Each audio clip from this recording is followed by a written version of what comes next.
Okay, so good morning, Miss Higgs and class.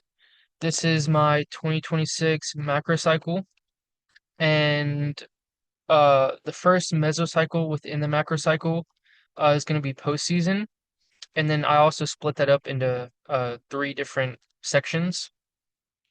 So for the first week, or weeks 1 through 4, it's going to be low to moderate resistance training and mobility and flexibility work, and then some low intensity swimming, biking, or running. And then the primary goals for that is going to be to recover from any minor injuries you had from the previous season, and strength work to focus, but you want to focus on form, and maintain aerobic fitness. We're not doing any maxes or anything like that yet. And then for weeks 5 through 8, we want to be doing low to moderate resistance training, focusing on form, and then some moderate aerobic conditioning. And the primary goals here is to build strength and work on form still, and then some interval runs and distance runs to build up that aerobic fitness. So weeks 9 through 12 is going to be, you want a progressive strength load, and then this is when we're going to start adding the soccer specific drills and plyometrics to our plan. And the primary goal for this, for these weeks 9 through 12, is going to be to minimize injury risk and build strength. And then you want to build consistent training habits. And also, we want to do some change of direction movements, which is going to be, when you're playing soccer and you're cutting or turning around or changing directions. And that whole mesocycle, the postseason, is from January 1st until March 22nd. And then our second mesocycle is going to be the off season. And this is going to be, so for the first section, I split that up into three sections as well. For the first section, weeks 1 through 6, we want to be working on some aerobic development, hypertrophic strength and injury prevention, and then we want to increase movement quality, and technique. Like if you're benching, squatting, we want to get better at that as time goes on. Um, and then the primary goals for that section is you want to build on to aerobic fitness, increasing distance and or time, increase lean muscle mass, and you want to correct any strength imbalances. If let's say you're benching and your right hand is stronger than your left, we want to balance that out. And then we want to improve the lifting mechanics and form, as I already said. Um, and then for the second section, weeks 7 through 13, we want a progressive overload and maximal strength in Olympic lifts. This is when we're going to be maxing out. And then we want to translate the lifts to on-field performance, because we want to be quick, sharp, all that whenever season comes around. And then we also want to work on some technical soccer drills. And the primary goals for this section is we want to 1 rep max in bench, squat, and deadlift, the Olympic lifts. And then we want to improve on-field explosiveness, jumping, sprinting, cutting, as I said. And then we also want to improve ball mastery, and control, passing, and shooting. And then for weeks 4 through 19, we want to reduce volume and increase intensity. The NCSA guidelines say around that time preseason is about to start, we want to keep it intense. So when preseason comes around, we're not sloppy and slow, but we don't want to be tired and be sloppy and slow. So you want to reduce the volume and increase intensity, and you want to enter preseason prepared. So the primary goals for this section is to lower volume lower volume to lower fatigue, and you want to increase intensity to make sure you're staying sharp for when that preseason comes around. And then, as I said, you want to enter preseason mentally and physically prepared. And this mesocycle, the off season, lasts from March 23rd until August 2nd. So it's a pretty long cycle, longest cycle here. And then the next mesocycle is going to be the preseason, only 2 weeks. And the focuses are going to be soccer conditioning, aerobic fitness testing, maximum power. And then the primary goals is going to be soccer drills and scrimmages. And then this is going to be the time where we're maxing out, but for aerobic training. And there's two soccer tests that are typically done, and there's a yo-yo test and the Manchester United test. And that's what I'm going to be using for this plan. And then we also want to do sprint training, plyometrics, and we want to do low volume resistance training. Because again, same thing with preseason, you don't want to be burnt out when the season's just starting. Um, and then that lasts from August 3rd to the 17th. And then, Sorry. Um, the next mesocycle is going to be the in season, and that lasts 14 weeks, so also a pretty long cycle. And the focuses are going to be maintaining strength, injury prevention, maintain fitness, and recovery if you have any injuries or anything. And then the primary goals are going to be resistance training 2 to 3 times a week, some hamstring, groin, and knee strengthening exercises, which I chose because those injuries are very common in soccer players, and I've had some of them myself. Um, and then we're obviously going to be playing soccer games in season, and we want to make sure we're drinking water, stretching, and also eating healthy. And that mesocycle lasts from August 17th until November 29th. And also, as you can see, it's color coded right here, and I have the blue for the in season, and I color coded it over here just to make it like easier to look at, and so I knew where everything was. And then the last cycle is going to be the transition. It's going to last 5 weeks, and the focus is going to be recovering the body and mind. And the primary goals are going to be to rest the body and mind, active recovery, cycling, swimming, yoga. That's optional also. Because we want to have fun in this phase and make sure you're mentally there for when the next season comes around. Um, and then you also want to rehab any injuries that you have. And this lasts from November 30th until December 31st. So here is my, hold on, let me move this. Okay, so here is my the microcycles. And so what I did was, wait, let me go back here for a second. So what I did is I have my mesocycles like preseason and off season, but for example, for off season, I have three different sections. So I made one microcycle for each section I have. So I had three for postseason, I had three for off season, one for preseason, one for in season, and then one for transition. So the first one for in season, so some corrective strategy slash movements are going to be foam rolling. I've always thought that's helped me. Helps like loosen the body up and helps get rid of any tightness. And then I have getting on the bike or treadmill for 5 to 10 minutes. I feel like this helps warm the body up. And then some stretches, some dynamic stretches we want to do before we work out is some open the gates, some sweeps, some A skips, and some arm circles, just to name a few. And then we also want to use the bands, and you can do the mini band lateral walks where you walk into to the side. Um, and then for some plyometrics, we want to do some pogos, um, 10 on each side, 10 left foot, 10 right foot. And this is gonna be very light still because we're still getting into things in the postseason. And then the rest between that is gonna be 30 seconds. Um, and then I have for the resistance for Monday. So in this cycle, we're gonna be resistance training 2 times a week, Monday and Friday. And for the resistance, some of the exercises on Monday are the kettlebell swings, dumbbell shoulder press, seated cable row, forward lunge, and then side plank. And also, as you can see, the forward lunge right here, it's blue. Anything that's blue, you can click on, and a video will pop up, and it will tell you how to do the exercise and show you how to do it as well if you're confused. Um, and then for Friday, we want to be doing push-ups, also diamond push-ups for the triceps, hamstring curls, and then some goblet squats with your heels on like a elevated plate. And then for sets and reps, we have 3 times 12 a few times, 3 times 6. The side plank is 3 times 30 seconds.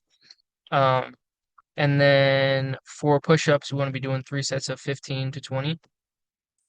And then diamond push-ups, 3 times 12, hamstring curls, 3 times 12, and then goblet squats, same thing. And then for the load, we want to be doing, we're still getting into things in this cycle, so not too difficult, kind of moderate. So the RPE is between 5 and 7 for all the exercises.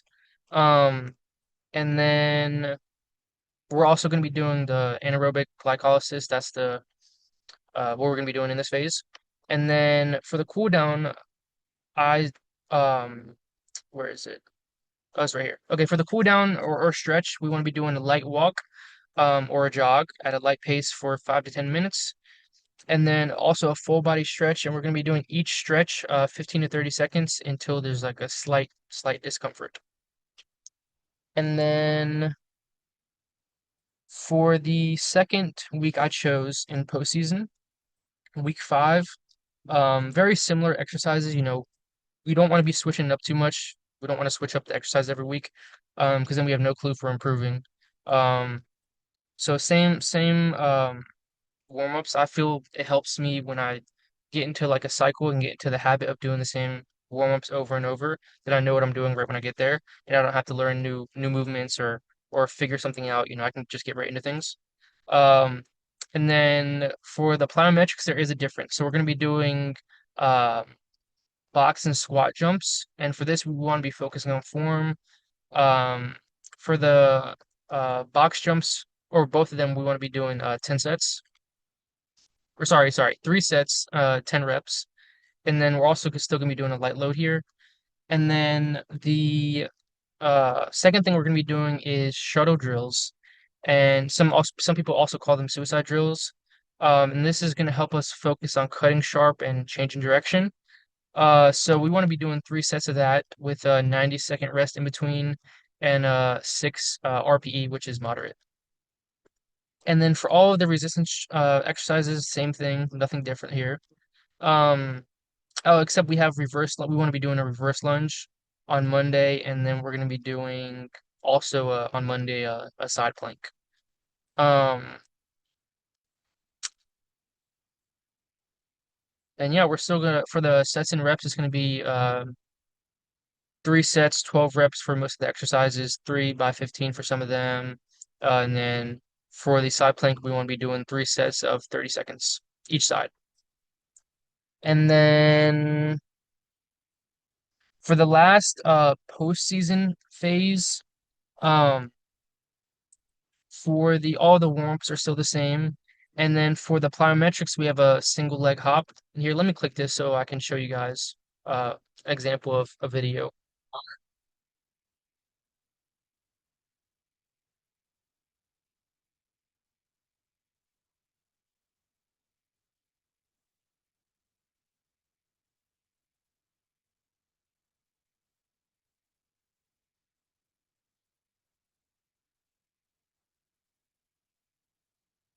So as you guys can see there, anything that's blue has a link, and you can go watch a YouTube video on how to do that specific exercise. And for this, we're going to be focusing on speed. Uh, 10 reps each side, 3 sets. And then the next plyometric, or not plyometric, but the next speed drill we're going to be doing is incline hill sprints. You can do this on a treadmill, or you can do this outside. I prefer to do it outside because I just feel like I get better like traction on the ground rather than a treadmill. But that's up to the individual person. And then for the incline hill sprints, we want to be focusing on speed. 10 reps. So one time up the hill is one, and then back down is not. That's still one. Um, and then the rest between this is going to be 60 seconds. So this phase, week 9 in the postseason, is also when we're going to be getting into some squats, deadlifts, and bench press. Because the first couple weeks, I just wanted the person to, get into things a little bit and like figure themselves out in the gym and all that. Because it's easier to do like body weight exercises and just focus on your own body rather than have a bar or a rack or anything like that. Um, and yeah, so we're gonna be doing for the squat, we're gonna be doing 3 by 12, uh, deadlift also 3 by 12, and then bench press also 3 by 12. Um, and then for the cool down is the same thing, light jogger walk for 5 to 10 minutes, and then full body stretch 15 to 30 seconds on each side, or each muscle group. And then you want to do it until you feel a slight discomfort. So that's it for the postseason. Now we have the first week of off season. Same stretches to get warmed up. And then for the speed or agility exercises, we're going to be doing squat jumps. And as you guys can see, the same thing here. It's blue, so you can click on that if you want to learn how to do it. And then we're going to be focusing on speed, 3 sets, 10 reps, heavy load, and then you want to rest 30 seconds between. And we're also going to be doing incline hill sprints as well, focusing on speed and power, 7 RPE, rate of perceived exertion. And then for your resistance training, we have a few changes. So we have incline dumbbell press, same thing. There's a video if you want to click on it. We have kettlebell swings. We have seated kettlebell rows, bench press, plank. Oh, also in this phase, we're going to be working out 3 times a week. So Monday, Wednesday, Friday. And then Wednesday, we have lateral raises, leg extensions, deadlifts, and lower back extensions.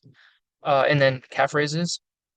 And then Friday, we have squat, diamond push-ups, hamstring curls, and then the goblet squat with the heels elevated. And in this phase, we're going to be increasing the intensity a little bit, and we're going to be lowering the amount of reps we're doing because we're going to get ready to max soon here. So, you want to figure out, you want to get closer and closer to your max. You don't want to go from doing 50% of what you can do to going to 100%. Um, so most of the RPEs are between 6 and 7. Some of them are 5. Uh, and some of them, we have one that's 8 right here.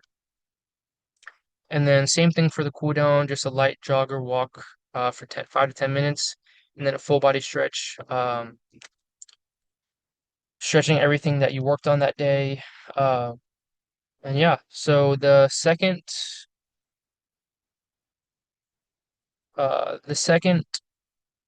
where is it? Oh, right here. The second, week 7 of the off season, we have same stretches right here.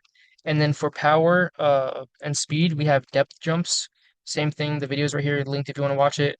And one of the notes is to have a controlled jump, because like you don't want to be jumping from a couple feet off the ground and be uncontrolled. So the main thing here is to focus on being controlled and yeah. And then for sets, 3 sets, 10 reps, heavy load, 30 seconds. And then right here, this is the week that we're going to be maxing. So we're gonna be going Monday, Wednesday, Friday. On Monday, we have the chest fly. This helps warm up the chest to get ready to bench. So we're gonna be doing chest fly. A note is to keep it slow and controlled. Um, 3 sets, 5 to 7 reps, 5 RPE. And also for this week, when we're maxing, the RPE is going to be between 9 and 10. So we want the other exercises. You don't want to be fatigued before you even get to actually benching because then you're not going to have an accurate, result of your bench.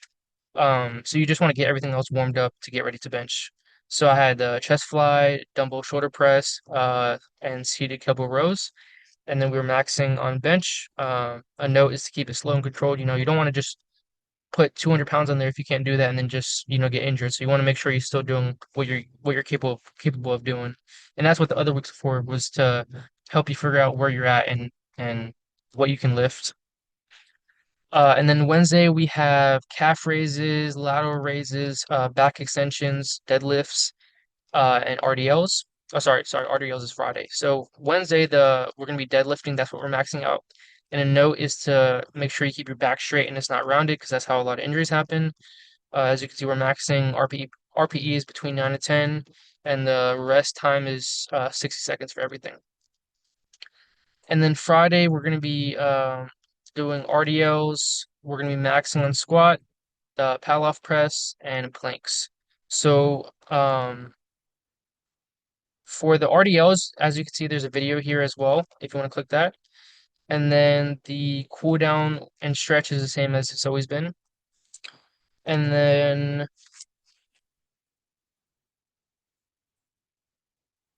so this is the last example of a off-season week. And we have the same thing for the stretches.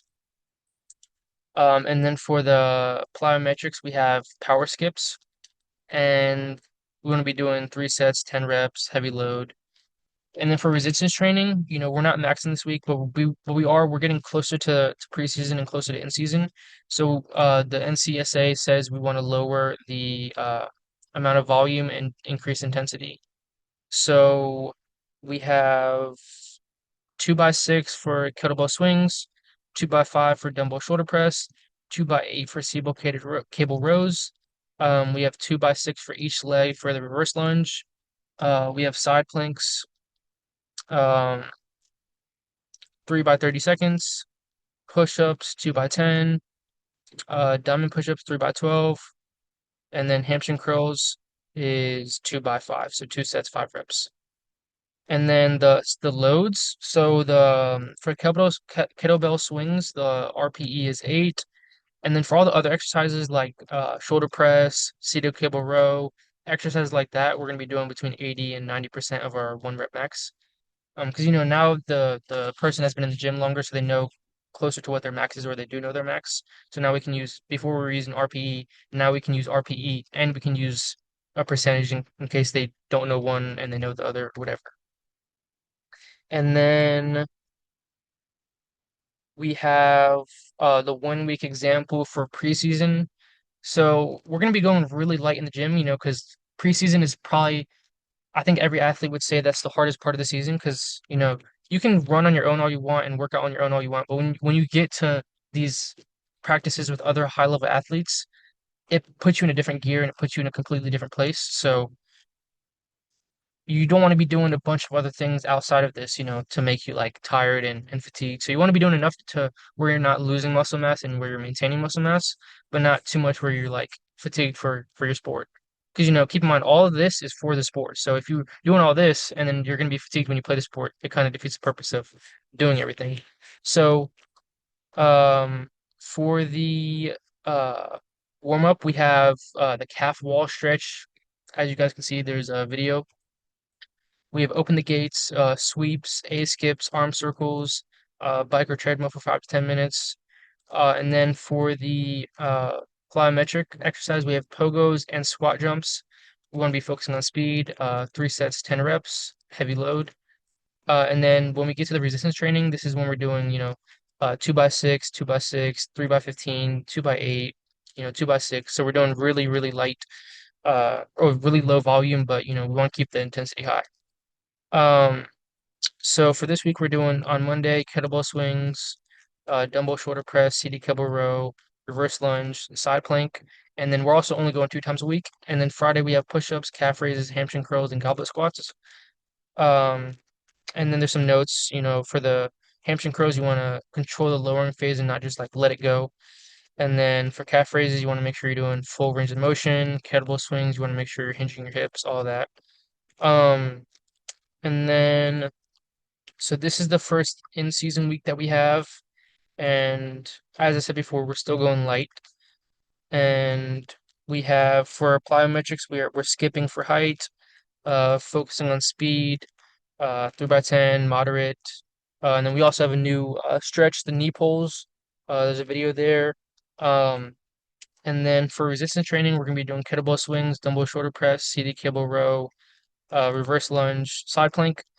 And then for Friday, we're gonna be doing push-ups, calf raises, hamstring curls, and goblet squat, heels elevated.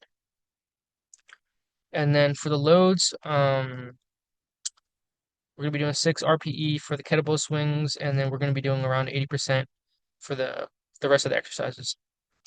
And then this is where we get into our last phase, which is a transition phase. So this is like right after the season ends. Usually, most soccer seasons, because it's for soccer, most soccer seasons end like around like the end of November.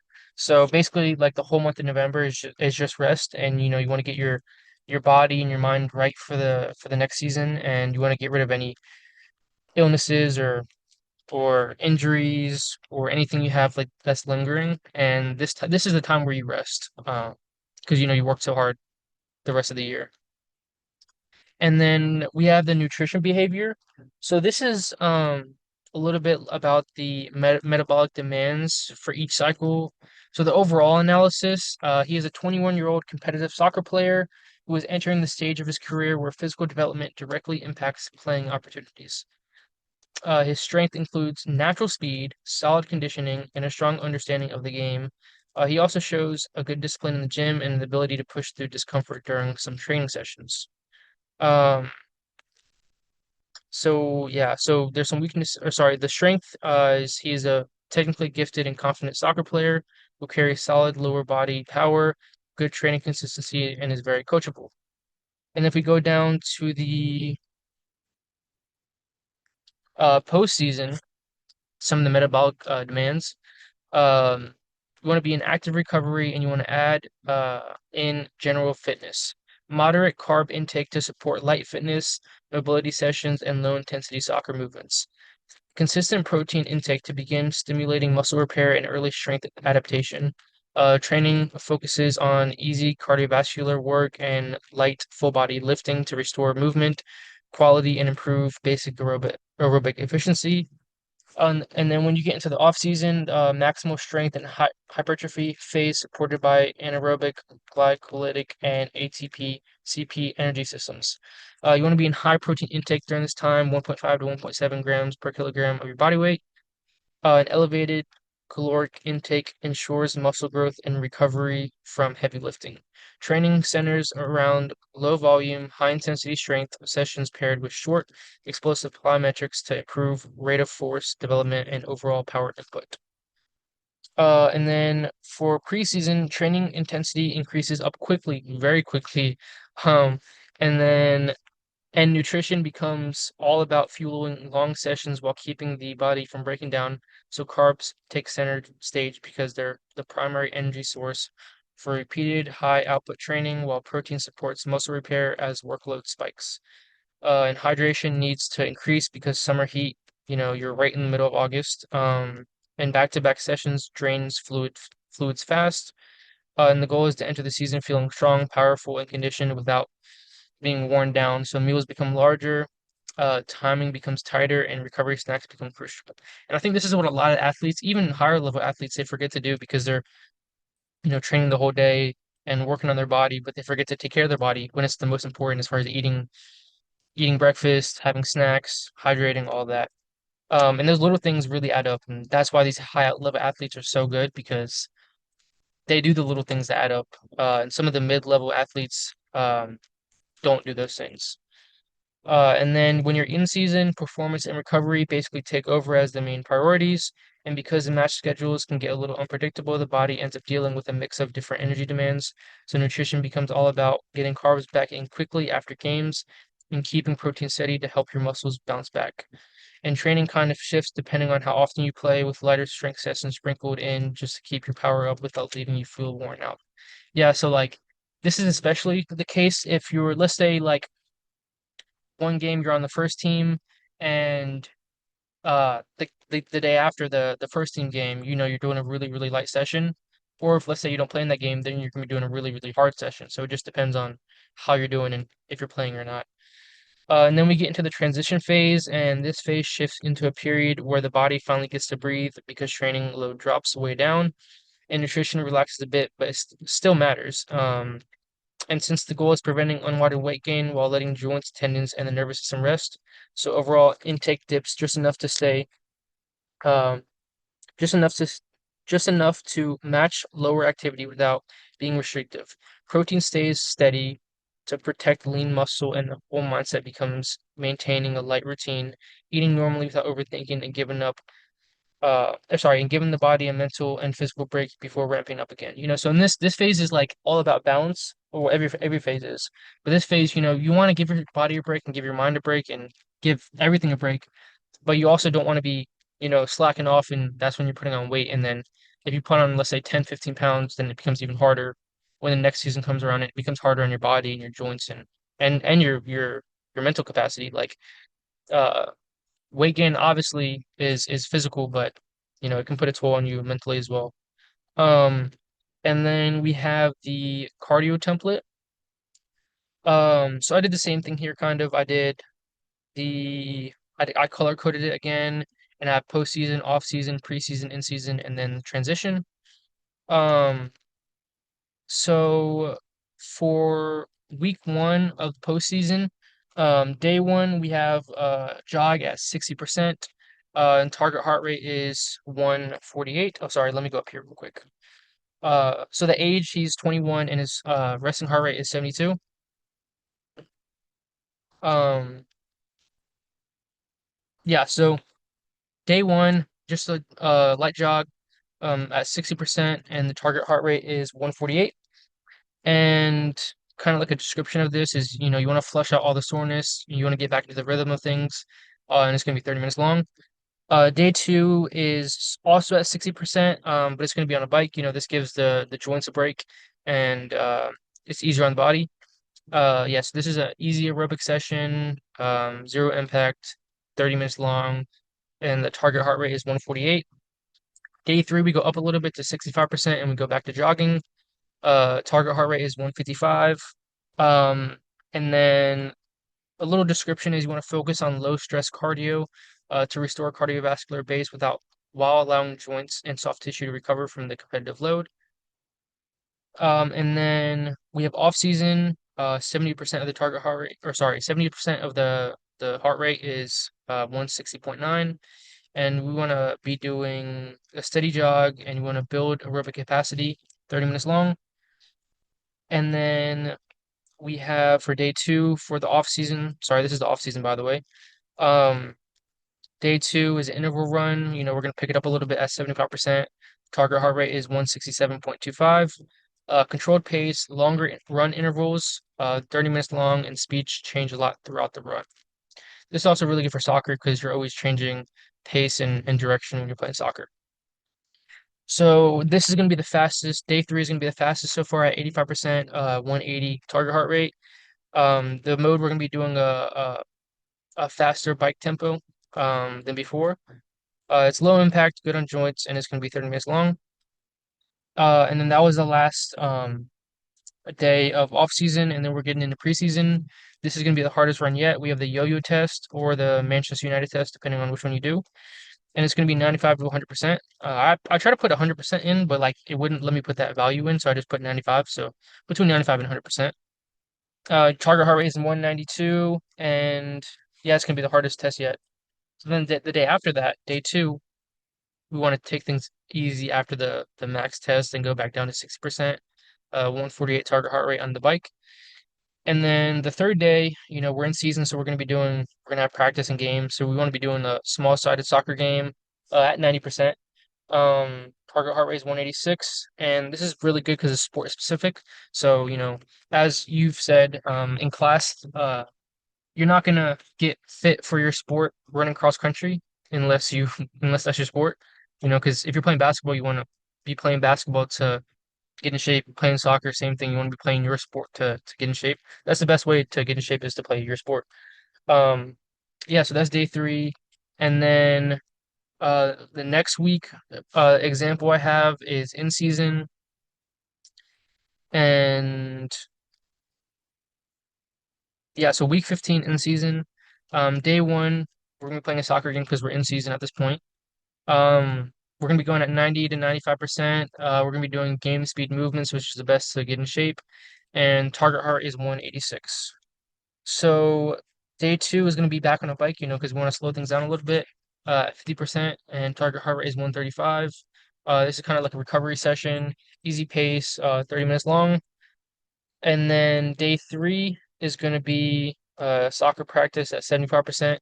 And these practices are really important because you want to be playing good at your practice so the coach can play you, but you don't want to be going 100% and then like when you play in the game you can't run. So, you want to be going at like 75%, 167 target heart rate. Really important to avoid fatigue, mid to high intensity and hour long. And then lastly, we have the transition phase, which so there's gonna be no organized physical activity.